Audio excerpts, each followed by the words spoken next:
Alkitab adalah kitab nubuat. Tuhan sepanjang abad telah bersabda melalui hamba-hambanya para nabi yang menyingkapkan akhir dari awal mula. Dalam Daniel pasal 2, Nebukadnezar, Raja Babel, mendapat mimpi yang mengganggu.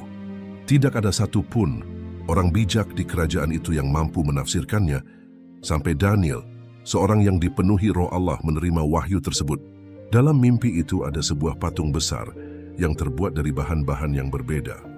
Kepalanya dari emas, dada dan lengannya dari perak, perut dan pinggulnya dari perunggu, kakinya dari besi, dan kakinya sebagian dari besi, dan sebagian lagi dari tanah liat. Kamu adalah kepala emas.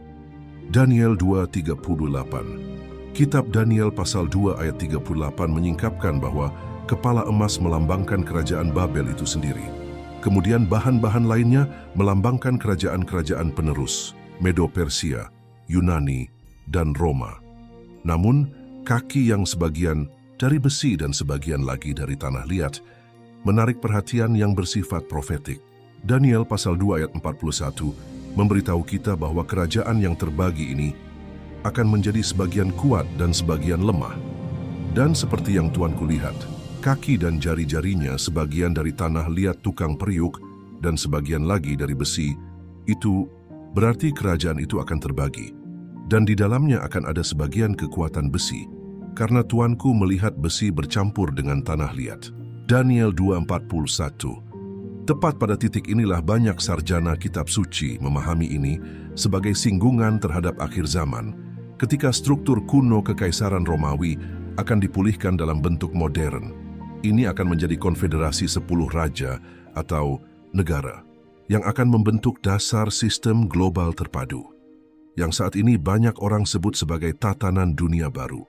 Daniel pasal 7 memperdalam visi ini. Nabi melihat 4 binatang besar, masing-masing melambangkan kerajaan yang sama seperti patung itu, tetapi sekarang dari perspektif spiritual yang lebih intens. Hewan keempat dengan gigi besi melambangkan Roma, namun rincian nubuatan yang krusial ada pada 10 tanduk. Setelah itu aku melihat dalam penglihatan malam itu, tampak seekor binatang yang keempat, menakutkan dan mendahsyatkan dan sangat kuat.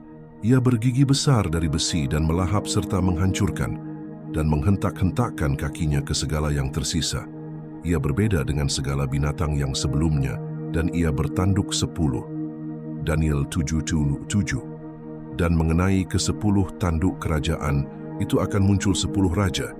Kemudian sesudah mereka akan muncul seorang raja lain yang akan berbeda dari yang terdahulu dan akan menaklukkan 3 raja. Daniel 7:24. Ke-10 raja ini melambangkan persatuan kekuasaan yang akan muncul di hari-hari terakhir, dan di antara mereka akan muncul tanduk kecil, Antikristus, yang akan menggulingkan 3 tanduk dan mengambil alih kendali sistem global. Nubuat ini berhubungan langsung dengan Wahyu 13, di mana binatang yang muncul dari laut juga mempunyai 10 tanduk. Dan aku melihat seekor binatang keluar dari dalam laut, bertanduk 10 dan berkepala 7. Di atas tanduk-tanduknya terdapat 10 mahkota, dan pada kepalanya tertulis nama-nama hujat. Wahyu 13:1. Kita menghadapi sesuatu yang jauh melampaui geopolitik. Ini adalah struktur spiritual global, sebuah sistem anti-Kristen yang akan bangkit untuk menipu dan mendominasi sampai Kristus kembali untuk menghancurkannya dan mendirikan kerajaannya yang kekal.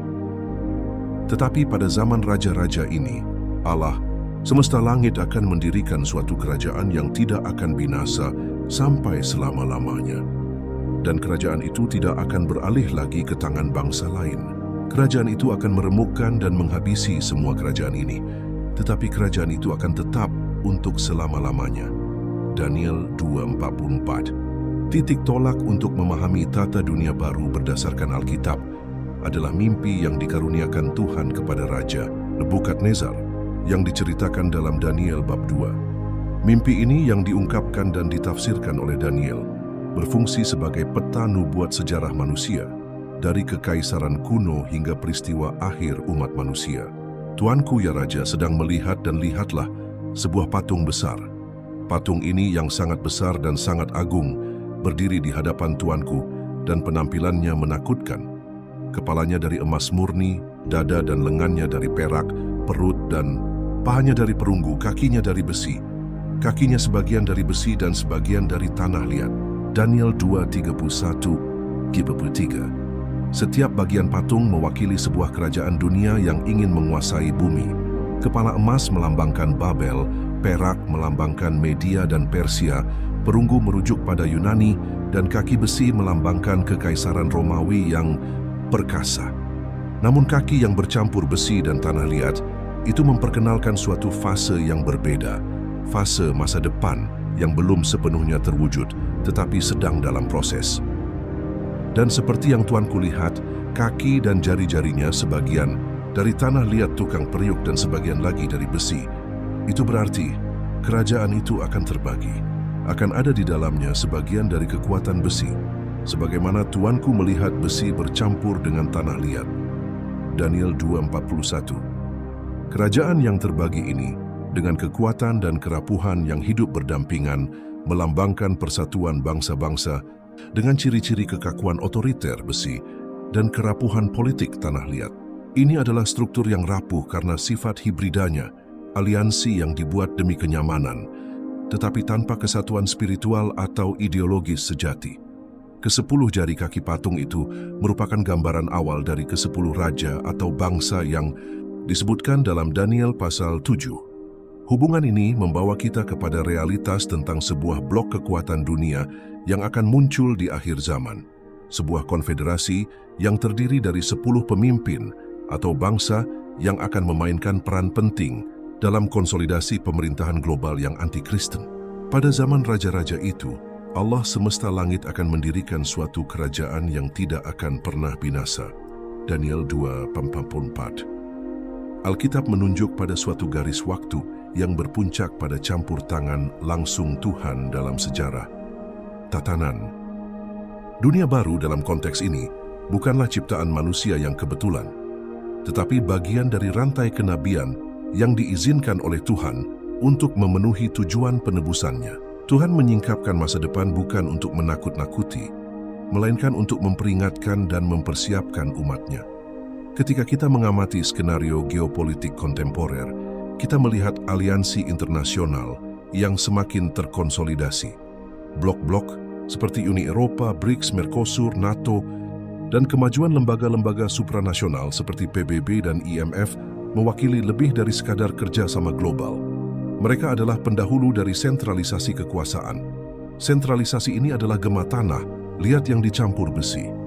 Ada kekuatan, ada struktur, tetapi tidak ada kohesi sejati. Adapun apa yang telah kamu lihat dari besi yang bercampur dengan tanah liat, itu artinya keduanya akan bercampur dalam perkawinan, tetapi mereka tidak akan melekat satu sama lain, seperti besi tidak dapat bercampur dengan tanah liat. Daniel 2:43. Aliansi antar negara meskipun strategis tidak tahan lama. Mereka tidak tahan uji kebenaran, keadilan, dan kedaulatan ilahi.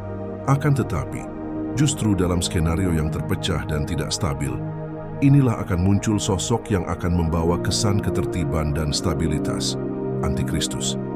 Dia akan bangkit sebagai pembawa perdamaian, sebagai solusi politik dan spiritual, dan akan mengambil alih konfederasi 10 raja ini. Fase 10 jari ini menandai dimulainya penyempurnaan rencana kenabian. Dan dalam konteks inilah Kristus akan kembali sebagai batu yang dipotong tanpa bantuan tangan manusia, menghantam kaki patung dan menggulingkan seluruh sistem dunia. Kamu melihat sampai sebuah batu terungkit, lepas tanpa perbuatan tangan manusia, lalu menimpa patung itu, tepat pada kakinya yang dari besi dan tanah liat itu, sehingga remuk. Maka hancurlah besi, tanah liat, tembaga, perak, dan emas itu. Semuanya menjadi seperti sekam di tempat pengirikan pada musim panas. Lalu angin menerbangkannya, sehingga tidak ditemukan lagi tempatnya. Tetapi batu yang menimpa patung itu menjadi gunung besar yang memenuhi seluruh bumi. Daniel 2:34-35. Batu ini adalah Kristus. Dia tidak hanya akan menghancurkan sistem anti-Kristen ini, tetapi akan mendirikan kerajaan yang kekal, tak tergoyahkan dan benar. Oleh karena itu, seluruh struktur tata dunia baru ini berfungsi sebagai panggung bagi manifestasi agung kerajaan Tuhan. Itu adalah persiapan akhir, tempat pertempuran terakhir antara terang dan kegelapan. Umat Tuhan seperti Daniel perlu memahami waktu. Tuhan telah mengungkapkan semuanya secara rinci dalam kitab suci. Inilah saatnya untuk memposisikan diri secara spiritual, mempelajari nubuatan dengan serius dan berjaga-jaga dengan pengertian. Apa yang akan terjadi bukanlah sesuatu yang mengejutkan bagi mereka yang mengenal firman. Dalam Daniel pasal 7, Tuhan menyingkapkan kepada sang nabi melalui penglihatan di malam hari lapisan nubuatan baru dengan isi yang sama yang disajikan dalam pasal 2. Namun sekarang perspektifnya bersifat rohani, simbolis dan eskatologis. Patung yang pernah berdiri di hadapan Nebukadnezar kini digantikan oleh 4 binatang besar yang muncul dari laut, melambangkan kerajaan dunia yang sama, tetapi dilihat dengan penekanan pada sifat rohani mereka yang rusak. Berkatalah Daniel, "Pada malam hari aku mendapat penglihatan, tampak keempat angin dari langit mengguncangkan laut besar, dan 4 binatang besar, yang satu berbeda dengan yang lain, naik dari dalam laut." Daniel 7:23. Hewan-hewan ini mewakili singa dengan sayap elang, Babilonia beruang dengan 3 tulang rusuk di mulutnya, Medo Persia, macan tutul bersayap 4, Yunani hewan yang mengerikan dan menakutkan, Roma. Kemudian, aku melihat dalam penglihatan malam itu, tampak seekor binatang yang keempat, menakutkan dan mendahsyatkan dan sangat kuat. Ia mempunyai gigi-gigi besar dari besi yang melahap dan menghancurkan dan menginjak-injak apa yang tertinggal di bawah kakinya. Ia berbeda dengan segala binatang yang sebelumnya dan ia mempunyai 10 tanduk. Daniel 7:7. Binatang keempat adalah yang paling penting untuk kajian kenabian kita. Ia mewakili Roma, tetapi deskripsinya melampaui Roma historis. Nabi melihat bahwa ia memiliki 10 tanduk, suatu kiasan yang jelas kepada fase akhir dari sebuah kekaisaran yang bangkit kembali. Kebangkitan kekaisaran Romawi dalam bentuk koalisi modern. Koalisi ini terdiri dari 10 raja yang menghubungkan kita langsung dengan tatanan dunia baru. Dan mengenai ke-10 tanduk itu, maka dari kerajaan itu akan muncul 10 raja. Kemudian daripada mereka akan muncul seorang raja lain yang akan berbeda dari yang pertama dan akan menaklukkan 3 raja. Daniel 7:24. Nubuatnya jelas. 10 raja akan muncul, suatu blok pemimpin, mungkin mewakili negara atau kekuatan regional. Raja-raja ini akan menjadi bagian dari kesatuan global yang tampak kuat, besi, tetapi memiliki dasar yang rapuh, tanah liat, persis seperti kaki patung dalam Daniel 2. Namun di antara mereka akan muncul raja lain yang berbeda, Antikristus. Karakter ini tidak hanya akan menjadi pemimpin politik, dia akan menjadi spiritual, manipulatif, karismatik, dan menodai. Ia akan menyingkirkan 3 raja ini, mengkonsolidasikan kekuasaan untuk dirinya sendiri, dan mengambil alih kendali sistem. Dan aku memperhatikan tanduk-tanduk itu. Tampak di antaranya tumbuh tanduk lain yang kecil, yang 3 dari tanduk-tanduknya yang dahulu tercabut dari akar-akarnya. Dan lihatlah, pada tanduk ini ada mata seperti mata manusia dan mulut yang menyombongkan diri. Daniel 7:8. Tanduk kecil ini akan bangkit dan mengucapkan hal-hal besar menentang Yang Maha Tinggi. Kesombonganmu tidak akan ada batasnya. Dia akan menganiaya orang-orang kudus Allah dan berusaha mengubah waktu dan hukum, memaksakan sistem yang menindas dan anti-Kristen. Dan ia akan mengucapkan perkataan-perkataan yang menentang Yang Maha Tinggi dan akan menganiaya orang-orang kudus milik Yang Maha Tinggi. Ia akan bermaksud mengubah waktu dan hukum, dan mereka akan diserahkan ke dalam tangannya selama 1 masa dan 2 masa dan setengah masa. Daniel 7:25. Periode ini, yang juga disebutkan dalam kitab Wahyu sebagai 3,5 tahun, adalah masa kesengsaraan besar. Pada waktu itu, orang-orang kudus akan dianiaya, dan seluruh dunia akan dituntun untuk menyembah binatang itu, seperti yang dijelaskan oleh Yohanes dalam Wahyu 13. Binatang keempat dalam Daniel 7 adalah jembatan kenabian antara Roma dan tatanan dunia baru. Kekaisaran Romawi tidak menghilang, dia mengubah dirinya sendiri. Budaya, hukum, militerisme, struktur politik, semua ini telah bertahan selama berabad-abad, dan saat ini diekspresikan melalui lembaga-lembaga global. Uni Eropa, misalnya, lahir sebagai sebuah proyek yang oleh banyak akademisi dipandang sebagai pewaris, langsung kekaisaran Romawi.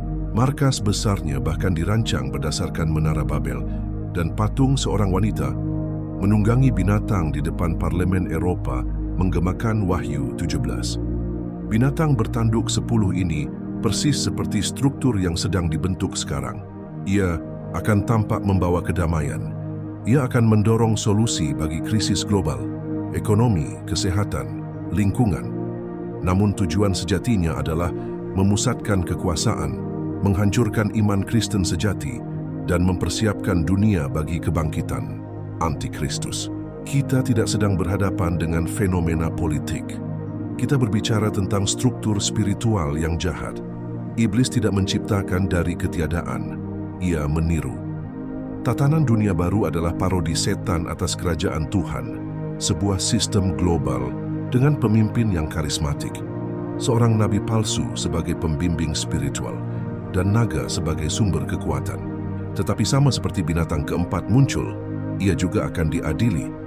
Pengadilan Tuhan sudah dipersiapkan, penghakiman itu diadakan, dan kekuasaannya diambil untuk menghabiskan dan menghabiskannya sampai akhir. Dan kerajaan, kekuasaan, dan kebesaran kerajaan di bawah seluruh langit akan diberikan kepada orang-orang kudus milik Yang Maha Tinggi. Kerajaannya adalah kerajaan yang kekal, dan semua kerajaan akan melayani dan mematuhinya. Daniel 7:20-27.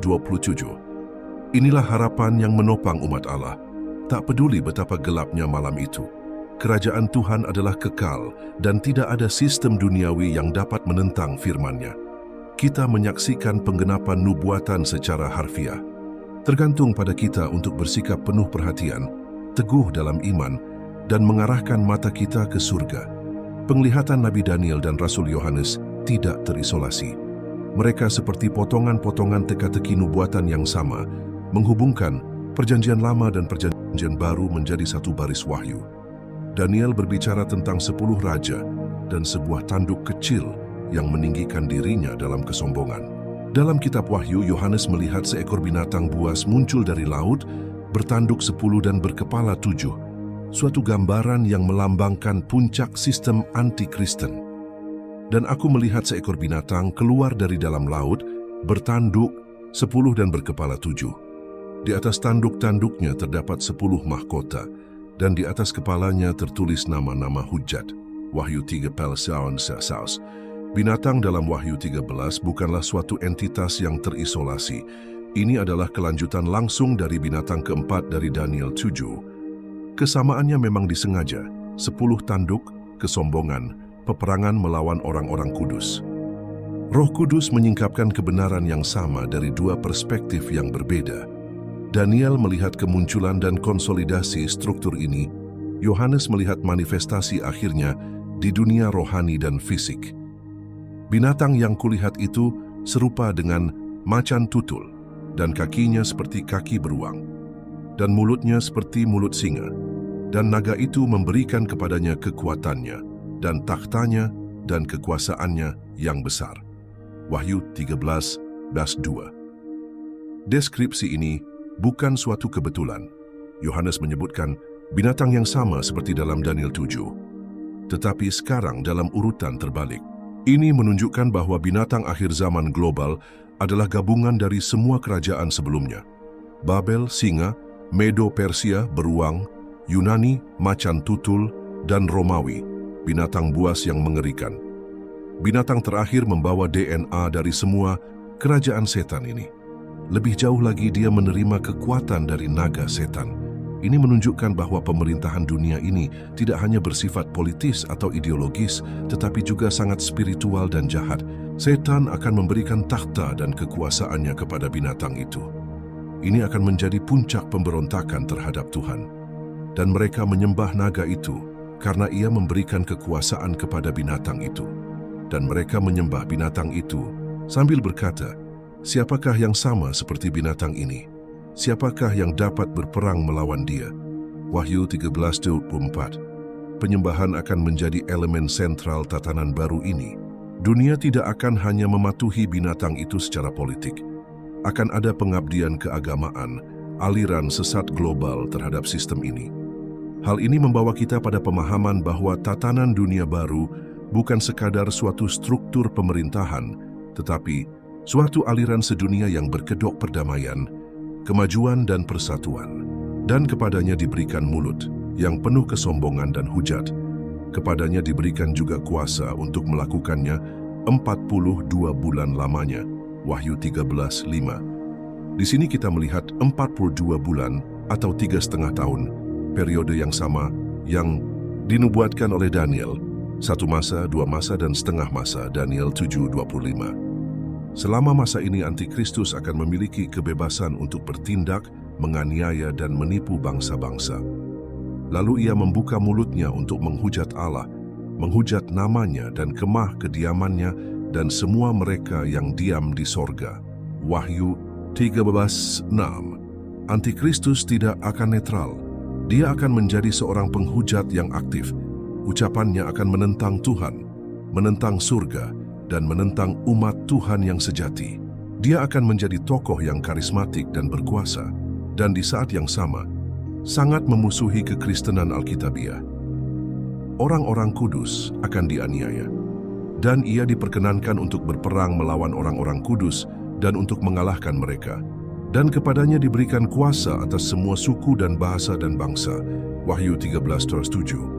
Nubuat ini menyingkapkan bahwa binatang itu akan berkuasa atas semua bangsa, menggenapi keinginan kuno Babel, penyatuan umat manusia melawan Tuhan. Ini adalah proyek tatanan dunia baru. Satu pemerintahan, satu ekonomi, satu agama, dan semua orang yang diam di atas bumi akan menyembahnya, yaitu setiap orang yang namanya tidak tertulis di dalam kitab kehidupan dari Anak Domba yang telah disembelih sejak dunia dijadikan. Wahyu 13:8. Ibadah ini akan hampir total. Semua orang yang tidak menjadi milik Kristus akan tergoda dan tertipu. Satu-satunya perlawanan akan datang dari mereka yang namanya tertulis dalam kitab kehidupan Anak Domba. Orang-orang kudus ini akan dianiaya, tetapi mereka akan tetap setia. Deskripsi dalam Wahyu 13 ini selaras sempurna dengan 10 raja yang disebutkan dalam Daniel. Mereka akan memberikan kekuasaan mereka kepada binatang itu. Dan ke-10 tanduk yang telah kau lihat itu adalah 10 raja yang belum mulai memerintah.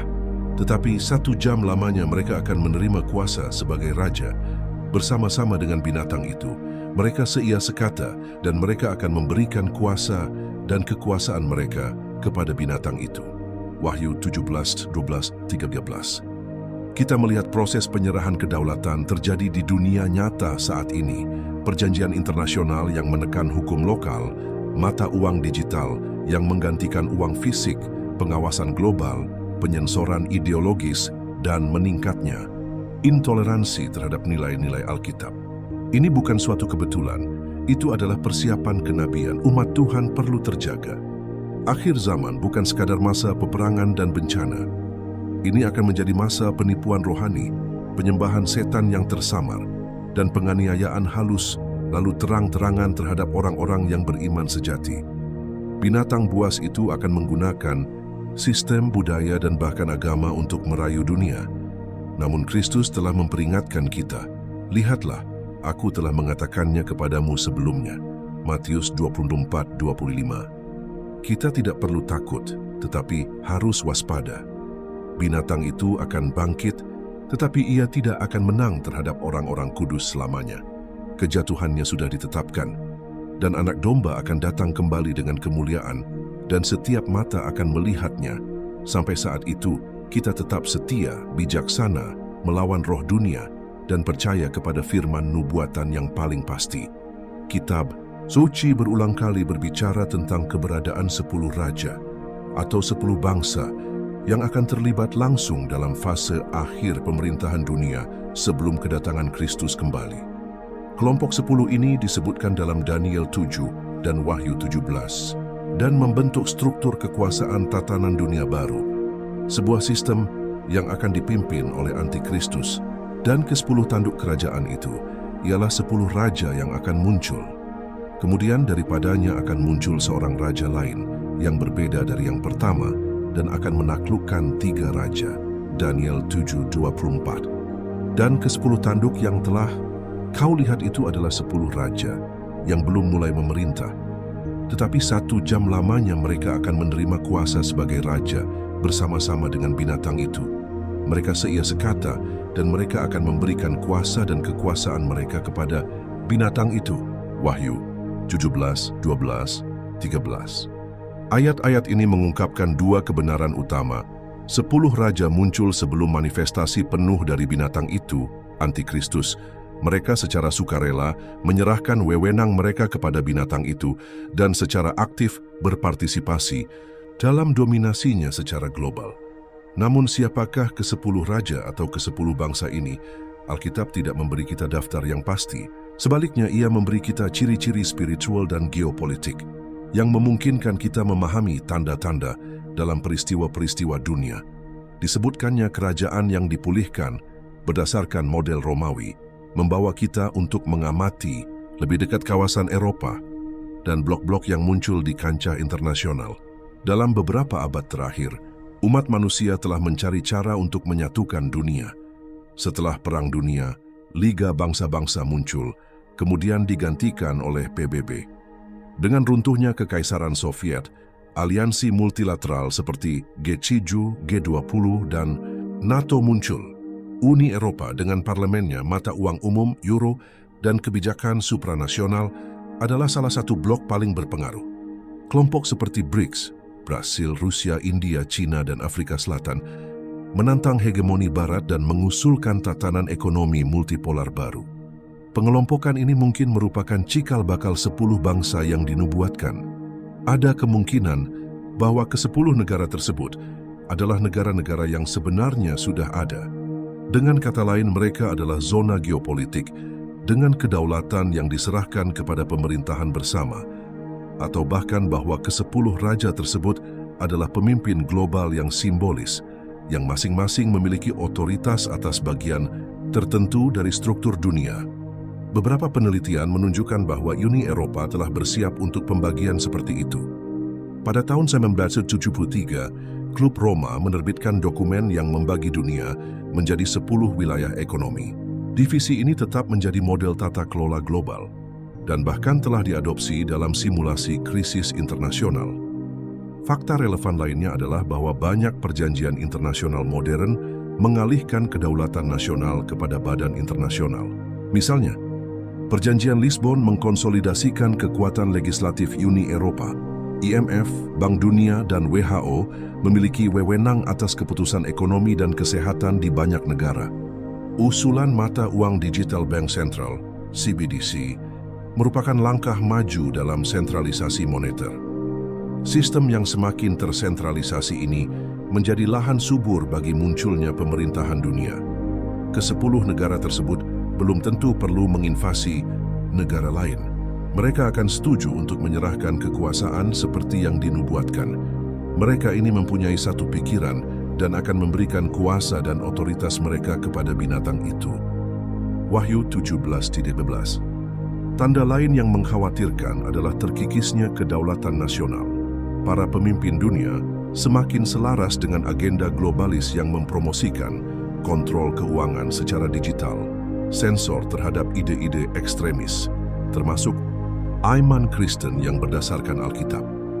Pemaksaan nilai-nilai yang bertentangan dengan prinsip-prinsip kitab suci, meningkatnya tekanan untuk agama ekumenis, yang toleran terhadap segala hal kecuali kebenaran. 10 raja ini akan menjadi fondasi yang kelihatan bagi pemerintahan Antikristus. Mereka tidak akan menjadi penonton belaka. Mereka akan menjadi bagian dari sistem dan akan menjadi kaki tangan dalam penganiayaan terhadap orang-orang kudus. Mereka akan berperang melawan anak domba, tetapi anak domba akan mengalahkan mereka, karena ia adalah Tuhan di atas segala Tuhan dan Raja di atas segala Raja. Mereka yang bersama-sama dengan dia adalah mereka yang terpanggil, yang telah dipilih dan yang setia. Wahyu 17:14. Meskipun mereka akan memiliki kekuatan politik yang besar, raja-raja ini akan dikalahkan. Nubuat itu menjelaskannya, Kristus akan menang dan bersama dia orang-orang pilihannya akan menang. Memahami tanda-tanda ini bukan alasan untuk takut, tetapi untuk kebijaksanaan. Umat Allah harus tetap sadar, berdoa, berjaga-jaga, dan menolak persekutuan dengan roh dunia. Kesesuaian dengan sistem global akan mendatangkan kenyamanan sesaat, tetapi kesetiaan kepada firman akan mendatangkan mahkota kehidupan. Kita perlu menyadari, kemajuan kecerdasan buatan, upaya untuk memiliki kontrol total atas informasi, pencarian identitas digital tunggal dan mata uang tunggal, sentralisasi pendidikan moral dan seksual bagi generasi baru, semua ini membentuk lingkungan kenabian di hari-hari terakhir. Ke-10 negara sedang terbentuk. Panggung sudah disiapkan, jam Tuhan sedang menghitung mundur. Di antara 10 tanduk yang melambangkan raja-raja atau bangsa-bangsa di akhir zaman, Daniel menggambarkan sebuah tanduk kecil yang muncul. Namun tanduk ini tidak umum. Dia berbeda dari yang lainnya.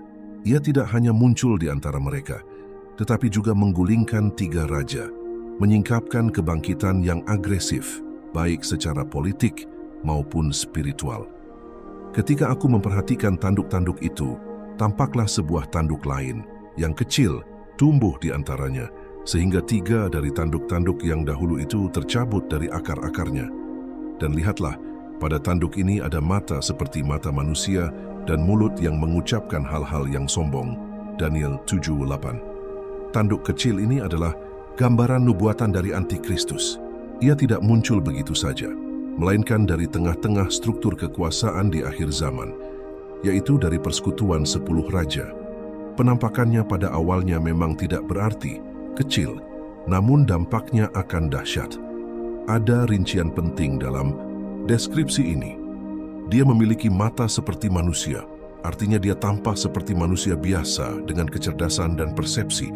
Ia memiliki mulut yang sombong, yang menunjukkan bahwa kekuasaannya akan terkait erat dengan persuasi, ucapan, dan tipu daya.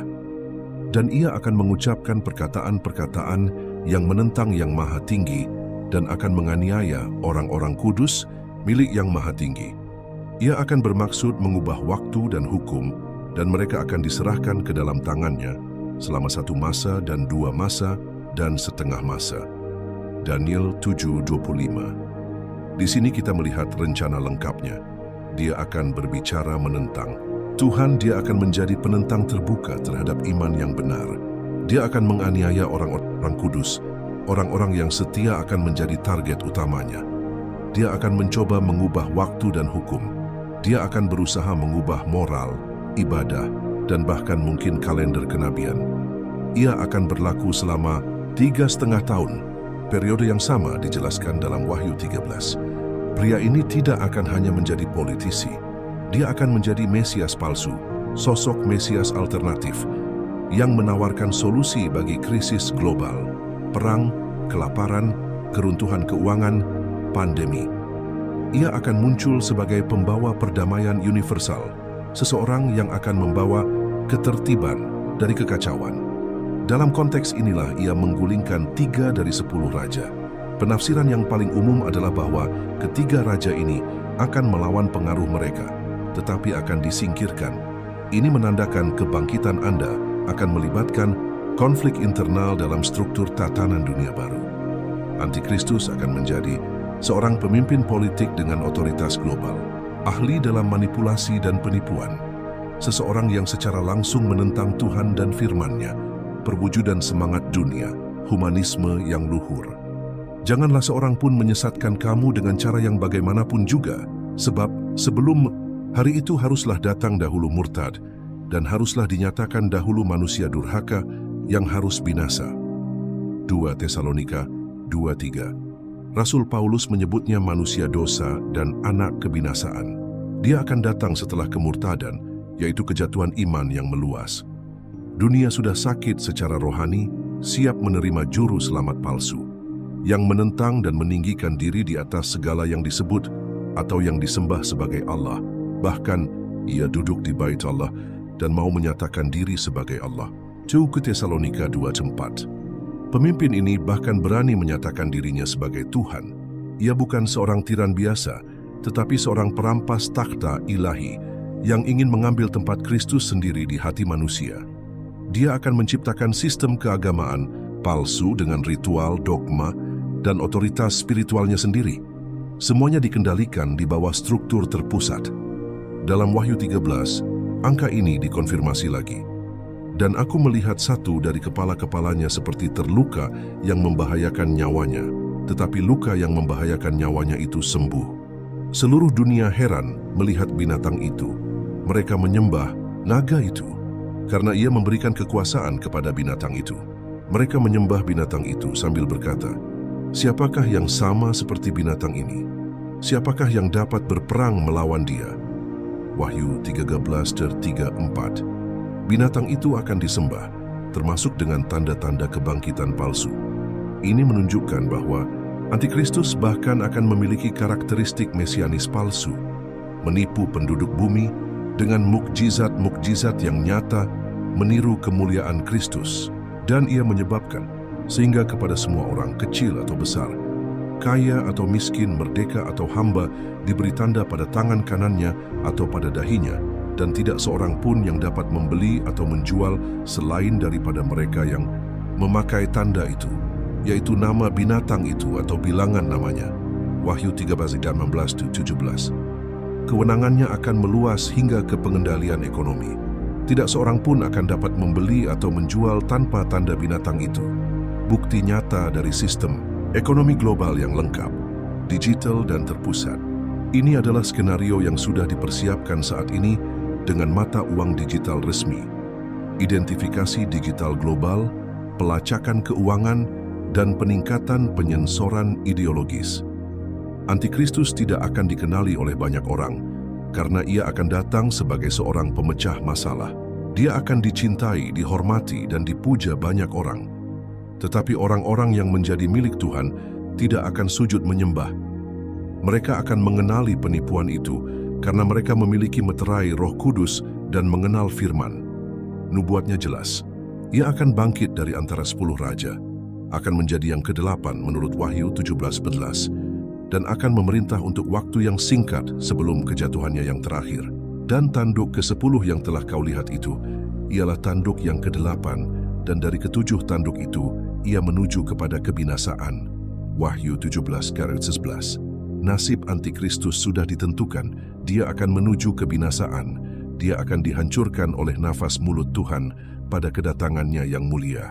Untuk memahami sepenuhnya rencana musuh di akhir zaman, kita perlu memahami bahwa ia tidak hanya akan membangun sistem politik atau ekonomi global, dia akan mencoba meniru Tuhan sendiri dengan mendirikan trinitas palsu yang terdiri dari 3 entitas kenabian, naga, melambangkan setan peniru Bapa, binatang yang keluar dari laut, melambangkan Antikristus, peniru Sang Anak, binatang yang keluar dari dalam bumi, melambangkan nabi palsu peniru Roh Kudus. Trio jahat ini membentuk tulang punggung spiritual tatanan dunia baru. Mereka akan bekerja dalam harmoni yang sempurna untuk merayu, mengendalikan dan menghancurkan orang-orang yang tidak tertulis dalam kitab kehidupan. Dan mereka menyembah naga itu karena ia memberikan kekuasaan kepada binatang itu. Dan mereka menyembah binatang itu sambil berkata, "Siapakah yang sama seperti binatang ini? Siapakah yang dapat berperang melawan dia?" Wahyu 13:4. Setan, sang naga, pada awalnya tidak akan mencari penyembahan langsung. Dia akan bekerja melalui binatang buas, Antikristus, memberinya kekuatan dan wewenang. Ini adalah refleksi terbalik dari hubungan antara Tuhan Bapa dan Tuhan Putra. Namun peniruan tidak berhenti di situ. Lalu aku melihat seekor binatang lain keluar dari dalam bumi. Ia bertanduk 2 seperti anak domba dan berbicara seperti seekor naga. Wahyu 13:11. Binatang kedua ini, nabi palsu, memiliki rupa seperti anak domba. Artinya, ia berpura-pura menjadi orang Kristen, saleh, suci. Tetapi ucapannya bersifat jahat karena ia berbicara seperti seekor naga. Ini akan menjadi lengan keagamaan dari sistem global. Peran Anda adalah memperkenalkan mukjizat palsu, menetapkan pemujaan wajib terhadap Antikristus, ciptakan agama dunia yang menyatukan semua agama di bawah ekumenisme palsu, dan seluruh kuasa binatang yang pertama itu dijalankannya di depan matanya. Ia menyebabkan seluruh bumi dan semua penghuninya menyembah binatang pertama yang luka parahnya telah sembuh. Wahyu 13:12. Nabi palsu ini akan melakukan tanda-tanda dan keajaiban, bahkan api dari surga, untuk menipu manusia. Dan ia melakukan tanda-tanda yang besar, bahkan ia menurunkan api dari langit ke bumi di depan mata semua orang. Dan ia menyesatkan mereka yang diam di bumi dengan tanda-tanda yang telah diberikan kepadanya untuk dilakukannya di depan mata binatang itu. Wahyu 13:13-14. Kita sedang menghadapi sistem keagamaan palsu yang dioperasikan oleh kekuatan jahat dengan penampilan beriman tetapi melayani neraka. Sistem ini akan mencapai puncaknya pada gambar binatang yang akan dipaksakan ke seluruh dunia, dan siapapun yang tidak menyembahnya akan dianiaya, dan kepadanya diberikan kuasa untuk memberikan nyawa kepada patung binatang itu, sehingga patung binatang itu berbicara juga dan bertindak begitu rupa, sehingga semua orang yang tidak menyembah patung binatang itu dibunuh. Wahyu 13:15. Perhatikan bahwa gambar binatang ini bukan hanya sekadar simbolis. Ini dapat melibatkan teknologi mutakhir, kecerdasan buatan, atau bahkan hologram spiritual. Perpaduan antara penyembahan berhala kuno dengan sains modern. Sistem peribadatan digital mungkin dipantau secara global. Pada saat yang sama, kontrol ekonomi akan disegel dengan angka binatang itu, dan ia menyebabkan sehingga kepada semua orang, kecil atau besar, kaya atau miskin, merdeka atau hamba, diberi tanda pada tangan kanannya atau pada dahinya, dan tidak seorang pun yang dapat membeli atau menjual selain daripada mereka yang memakai tanda itu, yaitu nama binatang itu atau bilangan namanya. Wahyu 13:16-17. Inilah sistem setan yang lengkap. Politisi, antikristus memerintah bangsa-bangsa, religius, nabi palsu mendirikan ibadah, ekonomi, tidak ada yang membeli atau menjual tanpa sinyal. Ini adalah kerajaan totaliter spiritual, yang mana segala sesuatunya dikendalikan. Alkitab menyebut sistem ini Babel, pelacur rohani besar yang berzina dengan raja-raja di bumi, dan dia juga akan diadili. Sudah rubuh Babel, kota besar itu, yang telah memabukkan segala bangsa dengan anggur hawa nafsu cabulnya. Wahyu 14:8. Pada akhirnya trinitas setan ini akan diadili dan dilemparkan ke dalam lautan api. Maka tertangkaplah binatang itu dan bersama-sama dengan dia nabi palsu yang telah mengadakan tanda-tanda di hadapannya, dan dengan itu ia menyesatkan mereka yang telah menerima tanda dari binatang itu dan mereka yang telah menyembah patungnya. Keduanya dilemparkan hidup-hidup ke dalam lautan api yang menyala-nyala oleh belerang. Wahyu 19:20. Dan iblis yang menyesatkan mereka dilemparkan ke dalam lautan api dan belerang, yaitu tempat binatang dan nabi palsu itu, dan mereka akan disiksa siang malam sampai selama-lamanya. Wahyu 20:10. Keadilan Tuhan akan menang. Tiruan kerajaan Allah ini akan dihancurkan, dan anak domba Kristus yang sejati akan menang. Kerajaannya kekal, kudus, dan benar. Pada masa persiapan ini, umat Allah perlu memahami iman macam apa yang sedang kita pupuk. Siapkah kita melawan tipu daya agama? Tahukah kita bagaimana mengenali suara anak domba di antara begitu banyak suara yang menggoda? Dunia akan bergerak menuju penyatuan. Tetapi penyatuan ini akan bertentangan dengan kerajaan Tuhan. Kita harus tetap terpisah dari sistem, setia pada sabda, waspada terhadap tipu daya halus yang sudah beroperasi dalam banyak struktur keagamaan dewasa ini. Trinitas, setan adalah tipuan belaka. Namun Allah Tritunggal adalah benar, kekal, dan menang. Setelah terungkapnya kerajaan manusia dan kebangkitan antikristus, Daniel menerima penglihatan tentang campur tangan ilahi yang mengakhiri semua sistem manusia. Nabi melihat sebuah batu menghantam patung, simbol kerajaan bumi, dan menghancurkannya sepenuhnya. Batu ini tidak dipotong oleh tangan manusia, yang menunjukkan asal-usulnya dari surga, bukan dari bumi. Kamu terus memperhatikannya, sampai sebuah batu terlepas tanpa perbuatan tangan manusia, lalu menimpa patung itu, tepat pada kakinya yang dari besi dan tanah liat itu, sehingga remuk. Daniel 2:34. Nubuatan itu makin jelas terlihat pada ayat ke-44, yang menunjuk kepada suatu masa tertentu. Pada zaman raja-raja itu, yakni pada zaman berdirinya kerajaan terakhir yang dilambangkan oleh ke-10 jari kaki patung itu dan juga ke-10 raja dalam Daniel 7 dan Wahyu 17. Tetapi pada zaman raja-raja itu, Allah semesta langit akan mendirikan suatu kerajaan yang tidak akan binasa sampai selama-lamanya, dan kerajaan itu tidak akan beralih lagi ke tangan bangsa lain. Kerajaan itu akan meremukkan dan menghabisi semua kerajaan ini. Tetapi kerajaan itu akan tetap untuk selama-lamanya. Daniel 2:44. Inilah inti harapan profetik. Seluruh sistem politik, ekonomi, militer, dan agama manusia akan hancur menjadi debu. Dan bukan melalui revolusi manusia, tetapi melalui campur tangan langsung Tuhan sendiri. Batu itu adalah Kristus, Mesias yang dijanjikan, yang akan kembali dalam kemuliaan. Lalu besi, tanah liat, tembaga, perak, dan emas itu hancur berkeping-keping dan menjadi seperti sekam di tempat pengirikan pada musim panas. Lalu angin menerbangkannya sehingga tidak ditemukan lagi tempatnya. Tetapi batu yang menimpa patung itu menjadi gunung besar yang memenuhi seluruh bumi. Daniel 2:35. Batu itu menjadi gunung besar, simbol kerajaan Tuhan yang memenuhi seluruh bumi. Ini adalah penggenapan doa yang diajarkan Yesus kepada kita. Datanglah kerajaanmu, jadilah keinginanmu di bumi seperti di surga. Matius 10. Kerajaan ini tidak lagi bersifat simbolis, hanya spiritual. Itu akan terlihat nyata dan abadi. Tidak akan diserahkan kepada bangsa lain, tidak akan diwariskan dari satu generasi ke generasi berikutnya, seperti kerajaan-kerajaan di bumi. Kristus akan memerintah selamanya dengan keadilan dan kebenaran. Maka pemerintahan, kekuasaan, dan kebesaran dari kerajaan-kerajaan di bawah semesta langit akan diberikan kepada orang-orang kudus milik Yang Maha Tinggi. Kerajaannya akan menjadi kerajaan yang kekal, dan segala kerajaan akan mengabdi dan taat kepadanya. Daniel 7:27.